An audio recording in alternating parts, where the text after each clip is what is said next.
آله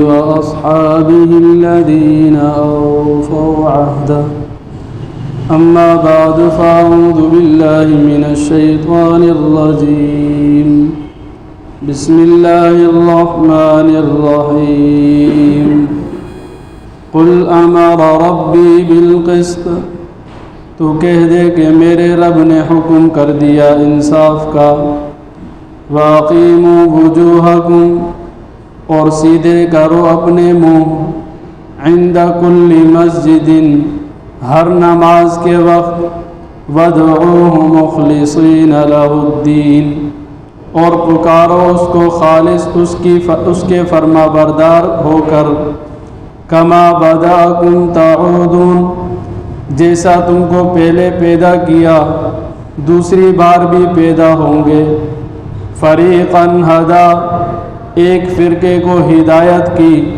وفریقاً حق علیہم الضلالہ اور ایک فرقے پر مقرر ہو چکی گمراہی انہم اتخذوا الشیاطین اولیاء انہوں نے بنایا شیطانوں کو رفیق دوست من دون اللہ کو چھوڑ کر وَيَحْسَبُونَ أَنَّهُمْ مُهْتَدُونَ اور سمجھتے ہیں کہ وہ ہدایت پر ہیں یا بنی آدم اے اولاد آدم کی خُذُوا زِینَتَکُمْ لے لو اپنی آرائش عند کل مسجد ہر نماز کے وقت وَكُلُوا وَاشْرَبُوا وَلَا تُسْرِفُوا اور کھاؤ اور پیو اور بیجا خرچ نہ کرو انہ لا يحب المسرفین اس کو خوش نہیں آتے بیجا خرچ کرنے والے۔ پہلے درس کے اندر مشرکین کی اس عادت کو بیان کیا کہ وہ جو طواف کے وقت میں کیا کرتے تھے وہ عادت کیا تھی کہ وہ ننگا ہو کے طواف کرتے۔ قریش کے لوگ وہ اعلیٰ نسب تھے ان کے کپڑے پاک تھے باقی لوگ ان کپڑوں کے اندر طواف نہیں کر سکتے یہ ان کا عقیدہ تھا تو ان میں سے جن کو کپڑے قریش کے مل جاتے وہ انہی میں طواف کرتے اور جن کو نہ ملتے وہ ننگا طواف کرتے۔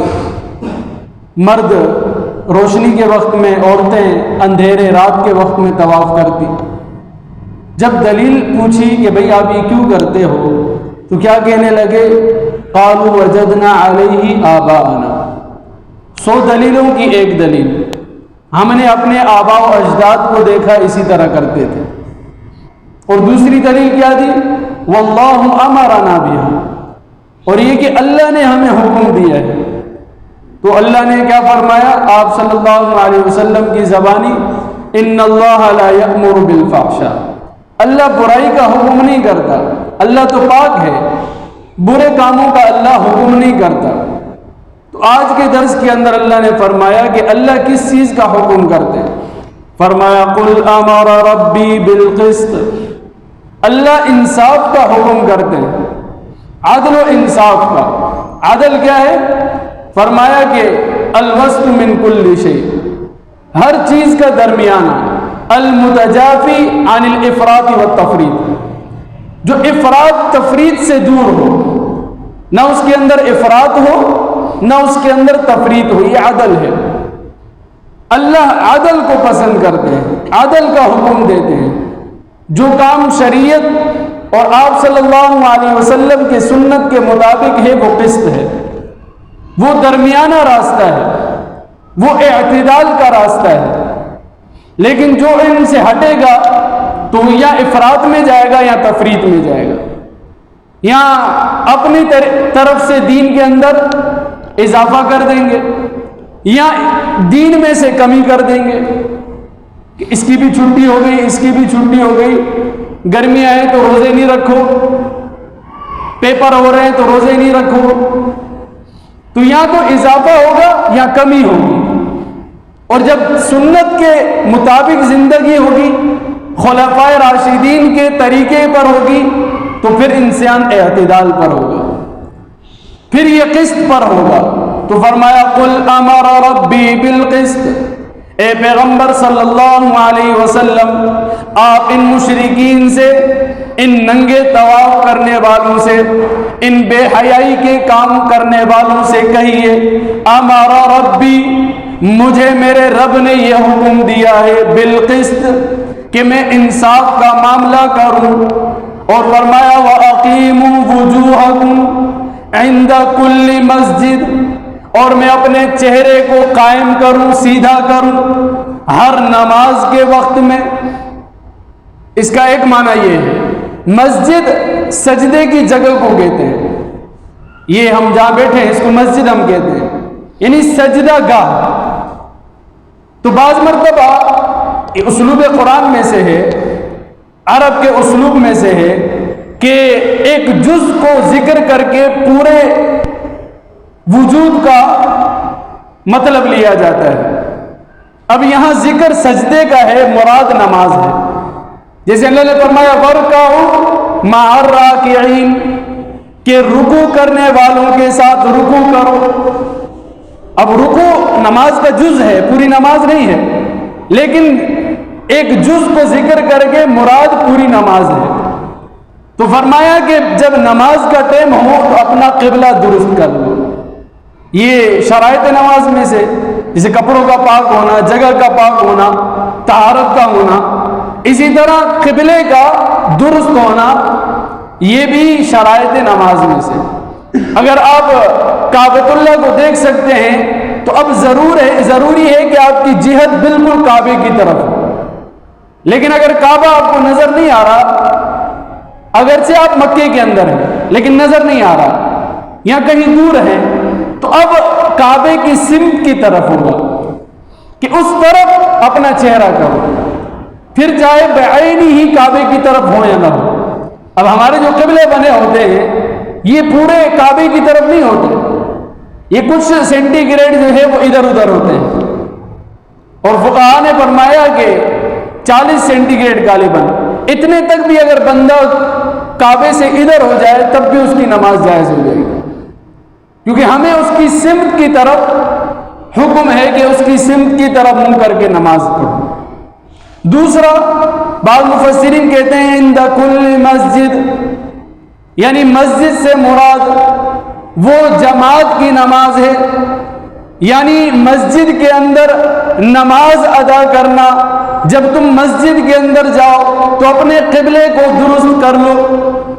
جماعت کی نماز آپ صلی اللہ علیہ وسلم نے بڑی تاکید فرمایا کہ کوئی شخص بادی، جنگل یا گاؤں کے اندر 3 شخص ہیں، 3 شخص جماعت کہلاتی ہے، کہا 3 شخص ہیں کسی جنگل ویرانے کے اندر، اگر وہ جماعت کے ساتھ نماز نہیں پڑھتے، ہر بندہ اپنی نماز پڑھ رہا ہے، شہر کے اندر نہیں کہا، جنگل کے اندر کہا، اگر وہ جماعت کے ساتھ نماز نہیں پڑھتے تو ان پر شیطان مسلط ہو جاتا ہے۔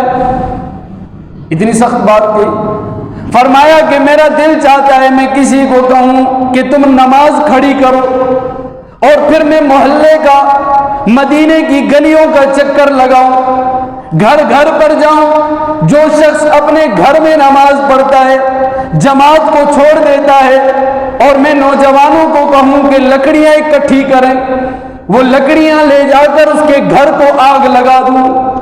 کون فرما رہے؟ رحمت للعالمین، جس کو اللہ نے رحیم بنا کر بھیجا، شفیق، لیکن اس معاملے میں اتنی سخت بات کر دی کہ جماعت کے چھوڑنے والے پر حضور کو اتنا شدید غصہ ہے۔ حضرت عبداللہ بن مسعود فرماتے ہیں کہ اگر تم جماعت کو چھوڑنے لگ جاؤ گے تو تم تارک سنت ہو جاؤ گے، تم منافق ہو جاؤ گے، اور اگر تم حضور کی سنت کو چھوڑنے والے بن جاؤ گے قد ضللتم، تو تم گمراہ ہو جاؤ گے۔ ہم جماعت کی نماز کی کوئی پرواہ نہیں کرتے، ہم سمجھتے ہیں شاید یہ کوئی معمولی چیز ہے۔ امام احمد بن حنبل رحمۃ اللہ علیہ کہتے ہیں جماعت کی نماز واجب ہے، امام ابو حنیفہ رحمۃ اللہ علیہ کہتے ہیں سنت مؤکدہ ہے، یعنی اگر جو بار بار چھوڑے تو اس کو سزا دی جائے، ہاں کبھی کبھی چھوٹ جائے تو وہ الگ بات ہے، لیکن اس کی پابندی کرنا، اس کو معمول بنا لینا سنت مؤکدہ کے چھوڑنے کا یہ سخت گناہ ہے۔ تو فرمایا کہ عند کل مسجد، اور تیسری چیز وَادْعُوهُ مُخْلِصِينَ لَهُ الدِّينَ، کہ تم اللہ کے لیے خالص عبادت کرو، کسی غیر کو شریک نہ کرو۔ یہ اللہ نے حکم دیا ہے کہ تم ظاہراً بھی اور باطناً بھی اللہ کے مخلص بن جاؤ، اور فرمایا کما بدأکم تعودون، اللہ تعالیٰ تمہیں دوبارہ جس طرح پہلی مرتبہ پیدا کیا اس طرح دوبارہ اٹھائیں گے۔ قیامت کا تصور، یہ قرآن کا عجیب اسلوب ہے، احکامات کے بعد قیامت کا تصور بیان ہوتا ہے، کیونکہ کوئی بھی بڑی حکومت ہو، بڑا قانون ہو، کسی انسان کو پابند نہیں کر سکتا، وہ کہیں چھپ کے گناہ کر لے گا، لیکن آخرت کا تصور، اللہ کا تصور، یہ ایسی چیزیں ہیں کہ انسان کو گناہ سے روک لیتی ہے۔ وہ کہیں بھی ہو اسے معلوم ہے کل قیامت کے دن حساب دینا ہے۔ اور فرمایا کما بدأکم، بعض مفسرین کہتے ہیں جس طرح مرو گے اس طرح اٹھائے جاؤ گے۔ اگر گناہ کی حالت میں اللہ ان سب کی حفاظت کرے، گناہ کی حالت میں موت آئی، کل قیامت کے دن گناہ کی حالت میں اٹھائے جاؤ گے۔ مفسرین کرام فرماتے ہیں قوم لوط والے جس حالت میں مرے کل قیامت کے دن زنا کی حالت میں اٹھائے جائیں گے۔ اللہ ہم سب مسلمانوں کی حفاظت کرے۔ حالات دیکھ کر ڈر آتا ہے، خوف آتا ہے کہ یہ جو حالات چل رہے ہیں ہمارے مسلمانوں کے، ان حالات کے اندر اگر موت آ گئی تو کس طرح ایک حشر کے دن اپنے برادری کا، اپنے کنبے کا سامنا کریں گے۔ فرمایا کما بدأکم، اسی طرح اللہ اٹھائیں گے جس طرح موت آئے گی۔ تبعثون کما تموتون، کہ تمہیں اٹھایا جائے گا جیسے تمہاری موت آئے گی۔ اس لیے اس فکر میں رہنا چاہیے کہ ایسا نہ ہو کہ میں گناہ میں ہوں اور میری موت آ جائے، حتی الامکان بچنا چاہیے۔ اگر بالفرض ہو گیا، انسان ہے، خطا کار ہے، تو فوراً توبہ کرنی چاہیے۔ اس آس میں نہیں رہنا چاہیے کہ ابھی وقت پڑا ہے، ابھی جوانی ہے، توبہ کر لوں گا، نہیں، فوراً توبہ کر لو۔ موت کا کیا بھروسہ، ہمیں تھوڑی مہلت دے گی، ہمیں تھوڑی زندگی دے گی کہ اور تھوڑا جی لو۔ تو فرمایا کما بدأکم تعودون فریقا ہدی وفریقا حق علیہم الضلالہ۔ فرمایا دو قسم کے لوگ ہیں، ایک وہ جن کو اللہ نے ہدایت دی، ان کی استعداد صحیح تھی یا انہوں نے اپنی استعداد صحیح استعمال کی، اللہ نے ہدایت کا راستہ دکھایا، اللہ نے اپنے راستے کے لیے چن لیا، اللہ نے ان کو ہدایت کا نمونہ بنا لیا۔ اور دوسرا فریق حق علیہم الضلالہ، کہ ان پر گمراہی ثابت ہو گئی، انہوں نے اپنی استعداد کو صحیح استعمال نہیں کیا، اللہ نے استعداد دی، عقل دی، شعور دیا، انہوں نے شیطانی کاموں میں صرف کیے، گناہوں کے کاموں میں، بدعات اور رسومات میں صرف کیے، تو اللہ نے کیا کیا؟ فرمایا کلا بل ران علی قلوبہم، ان کے دل پر سیاہی لگتے لگتے دل سیاہ ہو گئے، اب یہ گمراہی سے نہیں نکل سکتے، اللہ یہ کہ وہ توبہ کرے، عاجزی کرے، وگرنہ ان کے دل سیاہ سخت ہو گئے۔ اس لیے بندے کو عاجزی کرنی چاہیے، اللہ کے دربار میں جھکنا چاہیے۔ فرمایا وَيَهْدِي إِلَيْهِ مَن يُنِيبُ، اللہ اسے ہی ہدایت دیتا ہے جو اللہ کے سامنے عاجزی کرے، اپنے آپ کو پیش کرے، اور جو عقل دکھائے اور جو تکبر کرے اللہ اسے ہدایت نہیں دیتا۔ تو فرمایا کہ ایک فریق ہدایت یافتہ، ایک فریق گمراہی والا، اور یہ گمراہ کیوں ہوئے؟ فرمایا انہم اتخذوا الشیاطین اولیاء، انہوں نے شیطان کو اپنا دوست بنایا، شیطان کو اپنا ساتھی بنایا، شیطان کے نقش قدم پر چلے، من دون اللہ، اللہ کو چھوڑ کر، اللہ کے راستے کو چھوڑ کر شیطان کے راستے کو اپنایا، اسی کے کام کرتے رہے۔ اور عجیب بات، تعجب، فرمایا وَيَحْسَبُونَ أَنَّهُمْ مُهْتَدُونَ، یہ گمان کرتے ہیں کہ یہ ہدایت یافتہ ہے۔ گمراہ لوگ خود کو کیا سمجھتے ہیں کہ ہم کون ہیں؟ ہدایت یافتہ۔ یہ بدعات اور رسومات کرنے والے جو لوگ ہیں، یہاں دنیا کے اندر جتنے فرقے ہیں آپ پوچھیں اور وہ کہیں گے ہم ہدایت یافتہ ہیں، ہم سے بڑا کوئی ہدایت یافتہ نہیں۔ اور اللہ نے اسی کو سورہ کہف کے اندر بیان فرمایا کہ آپ ان سے کہہ دیجئے کہ میں تمہیں بتلاؤں کہ وہ شخص جس کی دنیا کی محنت ضائع ہو گئی، وَيَحْسَبُونَ أَنَّهُمْ يُحْسِنُونَ صُنْعًا، اور وہ گمان کرتے ہیں کہ ہم بڑی نیکی کا کام کر رہے ہیں، ہم بڑی اچھائی کا کام کر رہے ہیں۔ وہ مشرکین ننگا طواف کر رہے ہیں اور سمجھتے ہیں کہ ہم نیکی کا کام کر رہے ہیں۔ اہل بدعت اور اہل رسومات جو قبروں پر چادریں چڑھاتے ہیں، قبروں پر بڑے بڑے گنبد اور مینار بناتے ہیں، وہ سمجھتے ہیں ہم اعلیٰ نیکی کا کام کر رہے ہیں، ہم اللہ کو راضی کرنے والے کام کر رہے ہیں۔ اللہ فرماتے ہیں اپنی محنت کو ختم کر رہے ہیں، ان کی محنت کا کوئی صلہ نہیں ملے گا۔ کیوں؟ یہ جو کام کر رہے ہیں اللہ اور اللہ کے رسول کے راستے سے ہٹ کر ہے۔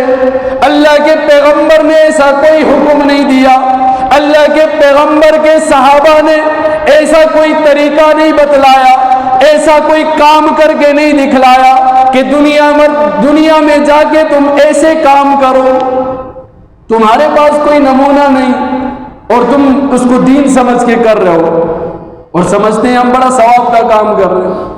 تو فرمایا کہ وَيَحْسَبُونَ أَنَّهُمْ مُهْتَدُونَ، اور یہ گمان کرتے ہیں کہ ہم بڑے ہدایت یافتہ ہیں۔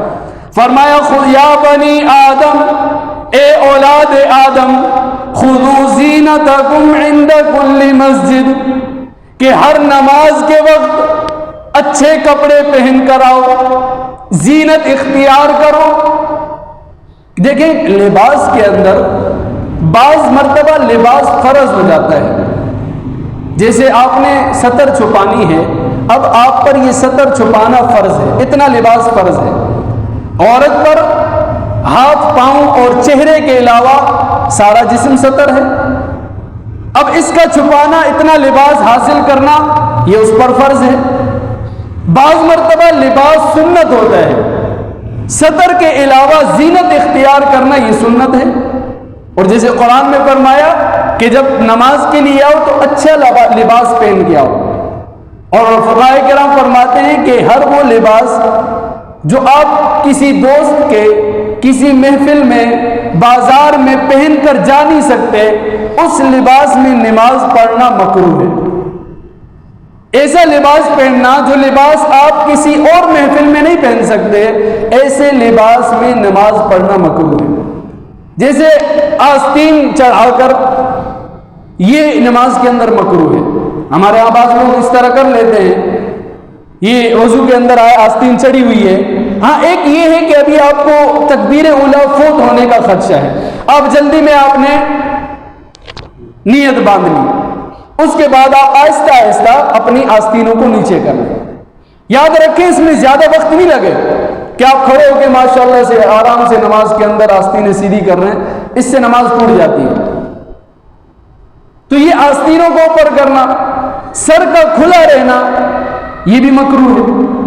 تو بعض لباس سنت ہو جاتا ہے اور بعض لباس مکروہ ہے، جیسے میں نے کہا کہ نماز کے اندر اس طرح آنا، اور بعض لباس حرام ہوتا ہے، جیسے آپ صلی اللہ علیہ وسلم نے حضرت اسماء رضی اللہ تعالی عنہا کو دیکھا دوپٹہ پہنا ہوئے باریک سا، اس میں بال نظر آ رہے ہیں، تو آپ صلی اللہ علیہ وسلم نے منع فرمایا کہ ایسا لباس مجھے پسند نہیں ہے، اور عورت کا اس طرح لباس پہننا کہ اس کے جسم نظر آئے، یہ ایسا لباس پہننا حرام ہے۔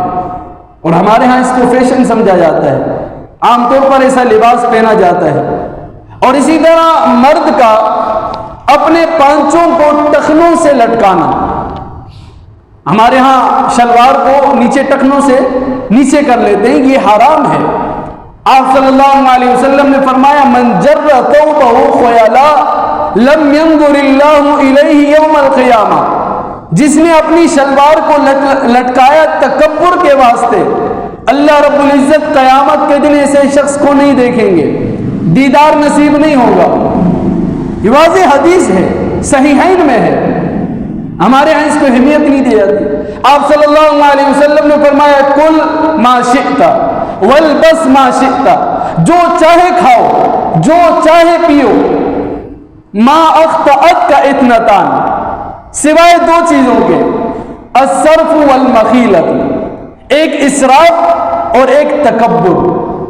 نہ تکبر کا کھانا ہو، نہ تکبر کا لباس ہو. نہ ہی اسراف کا کھانا ہو، نہ ہی اسراف کا لباس ہو. ان دو چیزوں سے بچیں، یعنی اسراف اور تکبر سے. پھر آپ کو جو دل چاہے آپ پہنو اور آپ کھاؤ. تو فرمایا کہ جب نماز کے لیے آؤ تو اچھے بن کے آؤ. وَكُلُوا وَاشْرَبُوا وَلَا تُسْرِفُوا، اور کھاؤ پیو لیکن اسراف نہیں کرو. إِنَّهُ لَا يُحِبُّ الْمُسْرِفِينَ، اس لیے کہ وہ اسراف کرنے والوں کو پسند نہیں کرتا. اب اسراف کی بہت قسمیں ہیں. میں اکثر کہا کرتا ہوں، اب جیسے لباس بیان ہوا،